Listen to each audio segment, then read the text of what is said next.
Hello students, welcome to ICC online classes. This is lecture 3 of chapter number 2. In previous two lectures, I told you about relation, function, domain and range of relation and function. After that, trigonometric function and domain and range of trigonometric functions. And which functions are invertible. In this lecture, I will discuss about inverse trigonometric functions. So first of all, which functions are invertible? Only 1, 2 functions are invertible. I told you this thing in previous lecture. But the trigonometric functions are many one function. For example, if we consider fx is equal to sin x, this is a many one function. It means there exist many values of x for which the value of fx is same. For an example, if sin x equal to 0, then x equal to n pi. This is the result of trigonometric equation. It means the value of sin is 0 for integer pi. It means 0, pi, 2 pi, 3 pi, 4 pi. Sin 0 is 0, sin pi is 0, sin 2 pi is 0, sin 3 pi is 0. It means there are so many values of x for which the value of fx, that is sin x, is 0. So all the trigonometric functions are many one function. Next example, if sin x equal to 1 by 2, then sin x is equal to sin pi by 6, x is equal to n pi plus minus 1 to the power n pi by 6. And this is the general solution of this trigonometric equation. It means there are infinite many solutions. It means there are infinite values of x for which the value of sin x is 1 upon 2. So in general, the trigonometric functions are many one function. Then we can say the inverse of trigonometric function does not exist. If we consider the graph of sin x, that is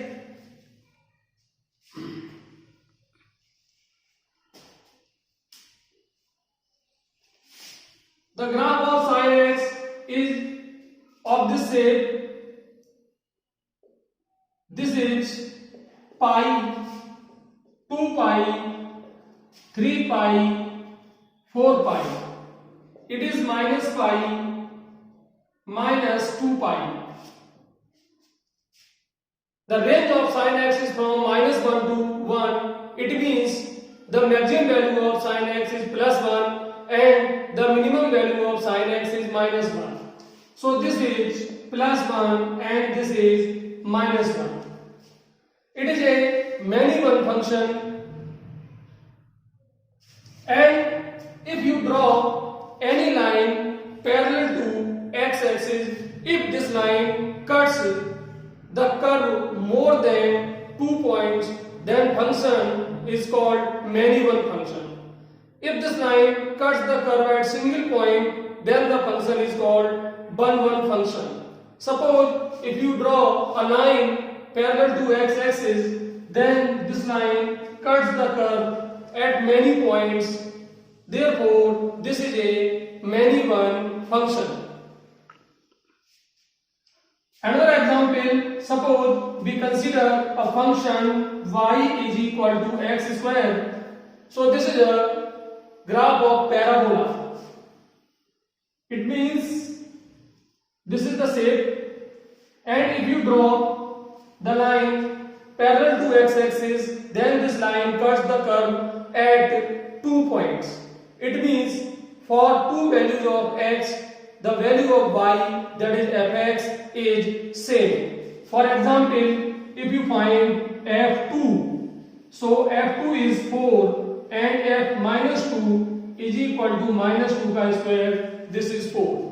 So this is also an example of many one function.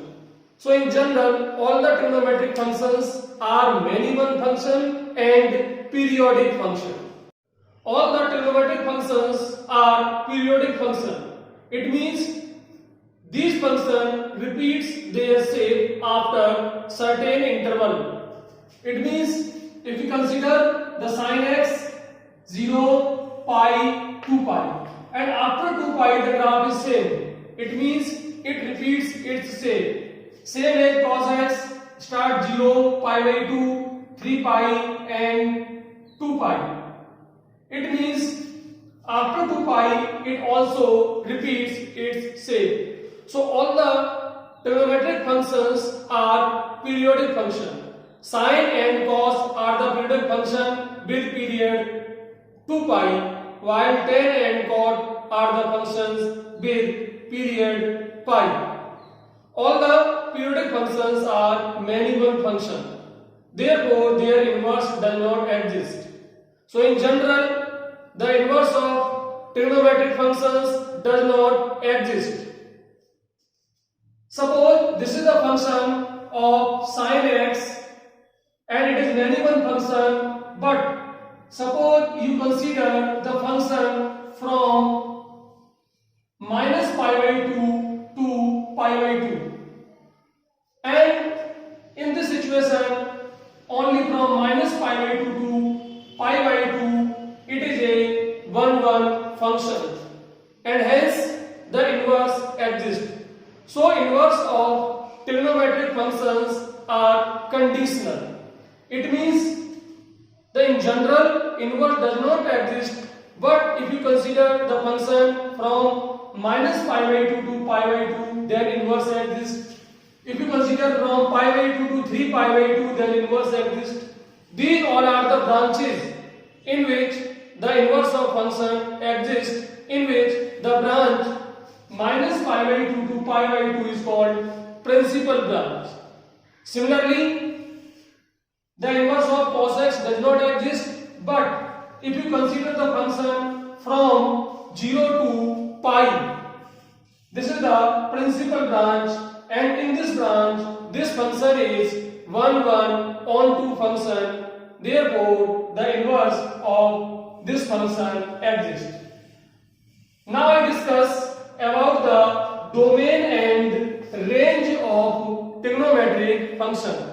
In previous lecture, I told you the domain and range of trigonometric function. The range of trigonometric function is the domain of inverse trigonometric function. It means the range of sin x is from minus 1 to 1. Therefore, the domain of sin inverse x is from minus 1 to 1. Similarly, the range of cos x is from minus 1 to 1. Therefore, domain of cos inverse x is from minus 1 to 1. Similarly, this is real number, this is real number, and sec inverse x is minus infinity to minus 1 union 1 to infinity, minus infinity to minus 1 union 1 to infinity. It is very simple to learn that the range of trigonometric functions are the domain of inverse trigonometric function. Now I discuss about the range of inverse trigonometric function. Inverse trigonometric functions की range याद करना बहुत ही आसान है। इसके लिए मैं आपको एक सिंपल सी ट्रिक बताता हूं और आपको ये रेंज हमेशा के लिए याद हो जाएंगी। इनवर्स ट्रिग्नोमेट्री की जो स्टडी है वो दो ग्रुप में होती है। एक ग्रुप है साइन का और दूसरा ग्रुप है कॉस का।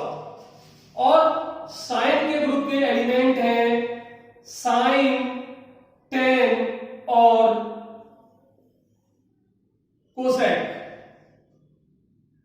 और कॉस के ग्रुप के एलिमेंट हैं कॉस, कॉट और सेक। इसका मतलब यह हैं कि साइन के ग्रुप के एलिमेंट की प्रॉपर्टीज एक जैसी होती हैं और कॉस के ग्रुप के एलिमेंट की प्रॉपर्टी एक जैसी होती है। तो साइन का जो ग्रुप है फर्स्ट ग्रुप और कॉस का ग्रुप जो है वो सेकंड ग्रुप। तो साइन के ग्रुप की जो रेंज है वो है -π/2 टू π/2। साइन के ग्रुप की रेंज जो है वो आपकी है -π/2 से π/2 और कॉस के ग्रुप की जो रेंज है वो है 0 टू π। मैंने अभी यहाँ पर इंटरवल नहीं लगाया है, अभी मैं आपको इंटरवल लगा के दिखाऊंगा। कॉस के ग्रुप की रेंज है 0 टू π। तो first of all consider sine inverse x, tan inverse x and cosec inverse x.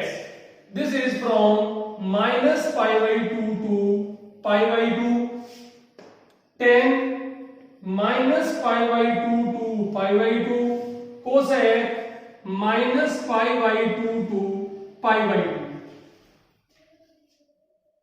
दूसरा ग्रुप है cos का जिसकी रेंज है 0 to π, so this is 0 π, 0 π and it is 0 π। अब हम इसके बाद यहां पर इंटरवल लगाते हैं। तो साइन पर फोकस करो सबसे पहले साइन के ग्रुप पर जिसके एलिमेंट हैं साइन, tan और कोसेक। तो देखिए यहां पर आता है दोनों तरफ closed interval, it means -π/2 and π/2 both are included।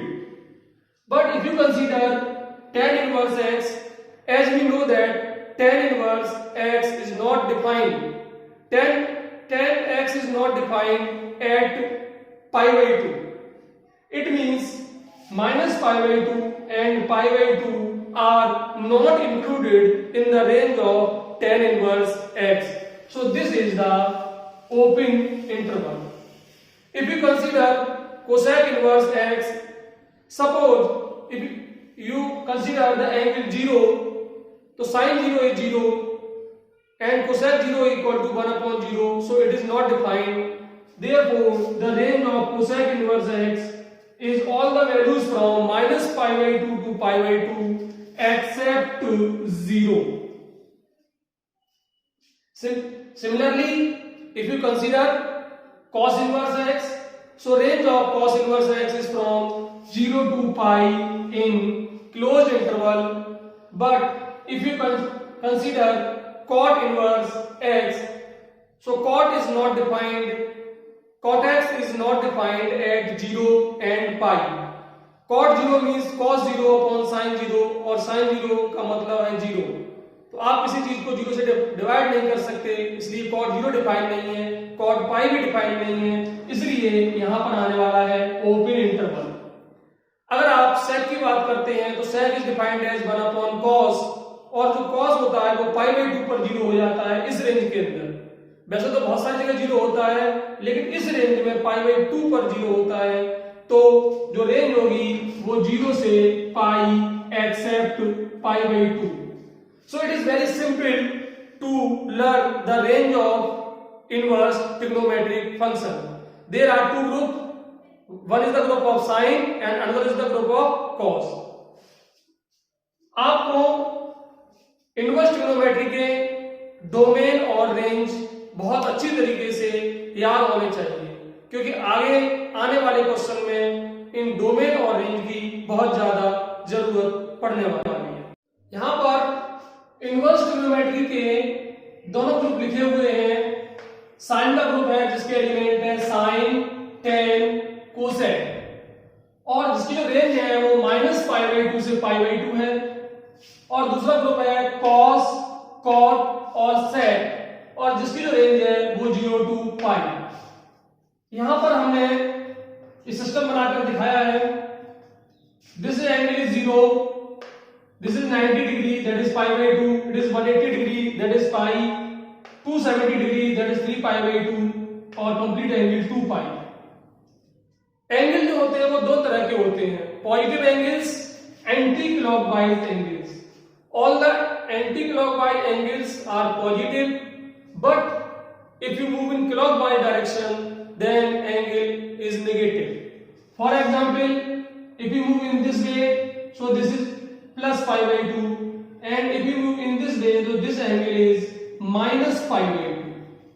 So 3 pi by 2 is also minus pi by 2. It means the range of sine inverse, the group of sine inverse is either in first quadrant or in fourth quadrant. Minus pi by 2 to pi by 2 means first quadrant or in fourth quadrant. Or if you consider the group of cos, so it is 0 to pi. 0 to pi. It means the range of cos inverse lies either in first quadrant or in second quadrant. अब हम जानते हैं कि किस तरीके से inverse function की values निकाली जाती है. For example sine inverse 1/2. What is the value of sine inverse 1/2? It means this is an angle. Sin inverse 1/2 is an angle at which the value of sin is 1/2. So if you want to find the angle, तो let this is equal to theta. अगर हमें ये angle निकालना है तो हम इस angle को थीटा मान लेते हैं और अपनी तरफ से दोनों तरफ का साइन ले लेते हैं. So this is sin inverse 1/2 is equal to sine theta. Sine और साइन इनवर्स एक दूसरे के इनवर्स फंक्शन है, इसलिए दोनों एक दूसरे को कैंसिल कर देंगे. आप यहां काटेंगे नहीं पर सिंपली इसको हटा देंगे. So this is equal to 1/2 and sine theta. It means ऐसा कौन सा एंगल है जहां पर साइन थीटा की वैल्यू 1/2 होती है और वो एंगल है theta is equal to pi by 6. बहुत सारे ऐसे एंगल हैं जहां पर sin थीटा की वैल्यू 1/2 होती है, लेकिन जो हमारी रेंज है वो है minus pi by 2 to pi by 2. इसका मतलब आपको जो एंगल देखना है वो माइनस पाई बाई 2 और पाई बाई 2 के बीच का देखना है, आइदर फर्स्ट क्वाड्रेंट और इन फोर्थ क्वाड्रेंट. पहले क्वाड्रेंट में साइन पॉजिटिव होता है, चौथे क्वाड्रेंट में साइन नेगेटिव होता है, इसलिए जो ये एंगल है वो पहले क्वाड्रेंट का है. इसका मतलब पाई बाई 6 है. एक बात ध्यान देने की है कि साइन इनवर्स x का मतलब 1/sin x नहीं होता है. इस बात को ध्यान से समझ लीजिए. साइन इनवर्स x का मतलब 1/sin x बिल्कुल भी नहीं होता है, क्योंकि जो 1/sin x होता है वो कोसेक x के बराबर होता है, न कि साइन इनवर्स x के बराबर. अब मैं आपको बताता हूं कि किस तरीके से आप इनवर्स की वैल्यू फाइंड करेंगे. तो इसके लिए आपको दो चीजें याद रखनी है. साइन का ग्रुप है माइनस पाई बाई 2 से पाई बाई 2 चलेगा. या तो वैल्यू पहले क्वाड्रेंट में होगी या फिर वैल्यू चौथे क्वाड्रेंट में होगी. अगर पॉजिटिव है तो पहले क्वाड्रेंट में होगी और अगर ये वैल्यू नेगेटिव है तो चौथे क्वाड्रेंट में होगी. उसी तरीके से कॉस का ग्रुप है और इसकी जो वैल्यू चलती है वो 0 से पाई है, आइदर इन फर्स्ट क्वाड्रेंट और इन सेकंड क्वाड्रेंट. पहले क्वाड्रेंट में एएसटीसी रूल के अकॉर्डिंग सभी पॉजिटिव होते हैं, तो अगर ये वैल्यू पॉजिटिव है तो पहले क्वाड्रेंट में जाएगी और नेगेटिव है तो दूसरे क्वाड्रेंट में जाएगी.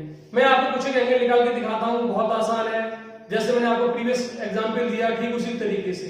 For example if you want to find tan inverse 1, tan inverse 1, so suppose tan inverse 1 is theta, 1 is equal to tan theta, or you can say tan pi by 4 is equal to tan theta and theta is equal to pi by 2. अब आगे से इतना सब कुछ नहीं करेंगे, बहुत सीधे सीधे निकालेंगे. For an example cos inverse under root 3/2. So what is cos inverse root 3/2? cos inverse root 3/2 एक ऐसा एंगल है जहां पर cos की वैल्यू root 3/2 होती है और वो एंगल है 30 डिग्री. और इसका मतलब हो गया this value is pi by 6. For example sec inverse 2. sec inverse 2 का मतलब है ये एक ऐसा एंगल है जहां पर sec की वैल्यू 2 होती है और दूसरी भाषा में कहें तो cos की वैल्यू 1/2 होती है. और cos की वैल्यू 1/2 होती है 60 डिग्री पर, और दिस इज पाई बाई 3। इस तरीके से बहुत आसानी से आप निकाल सकते हैं। अब हम डिस्कशन करेंगे कि अगर ये वैल्यू नेगेटिव है तो आप इसे कैसे फाइंड करेंगे। एग्जाम्पल के लिए एक क्वेश्चन आया, साइन इनवर्स -1/2। बहुत आसान है, साइन इनवर्स -1/2, इसका मतलब यह है कि ये वैल्यू निगेटिव है, और निगेटिव होने का मतलब यह है कि ये वैल्यू पहले क्वाड्रेंट में नहीं होगी, चौथे क्वाड्रेंट में होगी। अब आप चौथे क्वाड्रेंट की वैल्यू कैसे निकालेंगे? कुछ नहीं करना है, आप इस निगेटिव साइन को भूल जाओ और ये पता करो कि साइन की वैल्यू 1/2 कब होती है। तो साइन की वैल्यू 1/2 होती है पाई बाई 6 पर 30 डिग्री पर। लेकिन ये तो वैल्यू पहले क्वाड्रेंट की है और हमें चौथे क्वाड्रेंट में पहुंचना है। तो चौथे क्वाड्रेंट में पहुंचने के लिए सिंपली आप इसके आगे माइनस साइन लगा देंगे, तो आपका आंसर आया -π/6। अगर साइन का ग्रुप का एलिमेंट है, चौथे क्वाड्रेंट में जाना है, और चौथे क्वाड्रेंट में जाने का बहुत सिंपल तरीका है, पहले क्वाड्रेंट की वैल्यू निकाल करके उसके आगे एक माइनस साइन लगा दो, आप चौथे क्वाड्रेंट में पहुंच जाओगे। एग्जांपल के लिए tan inverse -√2, tan inverse -1, tan inverse -1, tan inverse sine के ग्रुप का एलिमेंट है, नेगेटिव वैल्यू आ रही है, चौथे क्वाड्रेंट में जाओगे, इस माइनस साइन को हटा दीजिए और पता करो कि tan की वैल्यू 1 कब होती है। tan की वैल्यू 1 होती है π/4 पर, तो आपका आंसर आया π/4 और इसके आगे माइनस साइन। नेक्स्ट एग्जांपल है कोसेक इनवर्स -√2/3। Cosec inverse -√2/3। आप देखिए वैल्यू नेगेटिव है, ये साइन के ग्रुप का एलिमेंट है और इसलिए ये चौथे क्वाड्रेंट में जाएगा। पहले ये पता करो कि कोसेक की वैल्यू 2/√3 कब होती है। कोसेक की वैल्यू 2/√3 का मतलब है साइन की वैल्यू √3/2 और ये एंगल है π/3 और हमें पहुंचना है चौथे क्वाड्रेंट में, तो अब हम इसके आगे एक माइनस साइन लगा देंगे। नेक्स्ट एग्जांपल देखिए आप, tan इनवर्स -√3। tan जो है वो साइन के ग्रुप का एलिमेंट है और नेगेटिव है, चौथे क्वाड्रेंट में आंसर मिलेगा। सबसे पहले ये पता करो कि tan की वैल्यू √3 कब होती है।